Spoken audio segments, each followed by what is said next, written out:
Good morning, children. How are you? I'm fine and hope you're also well. This is alphabetically order A to Z. So let's start.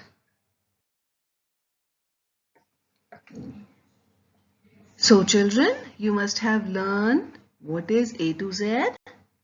Fine. These are the order of alphabets. जितने भी alphabets हैं उन्हें order में arrange करना है. पहले है tick the set that has letter written in alphabetical order. आप चेक करिए और उसमें बताइए मुझे कौन सा सेट है जिसमें alphabetical order है. सोचिए A to Z. यहाँ पर पहले में देखिए AMITP.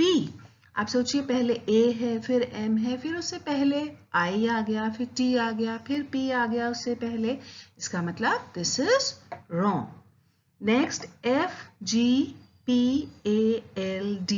आपकी देखिए ये भी उल्टा सीधा है ऑर्डर, तो ये सही ऑर्डर नहीं है, तो यहाँ भी क्रॉस करना है.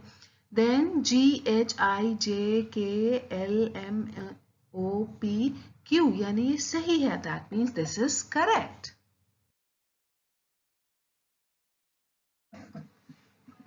अब समझिए the English alphabet has 26 letters. आपको पता है अल्फाबेट में 26 letters हैं और वो अरेंज हैं किसी एक पर्टिकुलर ऑर्डर में. उसको बोलते हैं अल्फाबेटिकल ऑर्डर. ए के बाद बी, बी के बाद सी, ऐसे करके. ठीक है. कभी बी के बाद ए नहीं आता, सी नहीं आता. ठीक है. तो ये ऑर्डर आप देखोगे तो वो डिक्शनरी में है. It can be seen in dictionary. All the words in dictionary are arranged in alphabetical order. जो जितने भी words हैं वो डिक्शनरी में अरेंज होते हैं. ठीक है. अब इसमें देखिए, look at the picture, write their names in alphabetical order. One is done for you. अब स्टार्टिंग कहाँ से हुई है? ये देखिए, lion है, elephant है, cow है, duck है, ant है और ये monkey है. अब सबसे पहले क्या आएगा? A for ant. Yes. Next is what is there? C for cow. फिर आ गया D for duck. फिर आ जाएगा elephant, then lion and then monkey.